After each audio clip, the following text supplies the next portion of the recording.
السلام عليكم ورحمة الله وبركاته. فضلا وليس أمرا الاشتراك في القناة وتفعيل زر الجرس ليصلكم كل جديد. الأرصاد تحذر من حالة الطقس الأيام القادمة، عاصفة رملية وأمطار رعدية. دعونا نتعرف على التفاصيل.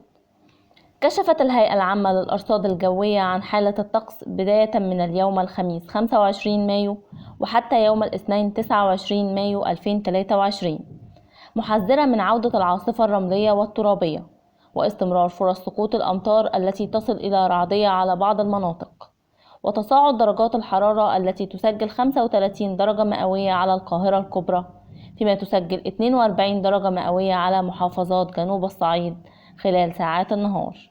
وشددت الأرصاد الجوية على مرضى الأمراض الصدرية والجيوب الأنفية ارتداء الكمامات أثناء النزول إلى الشارع منعا لاستنشاق الأتربة والإصابات بنوبات الصدر حفاظا على سلامتهم.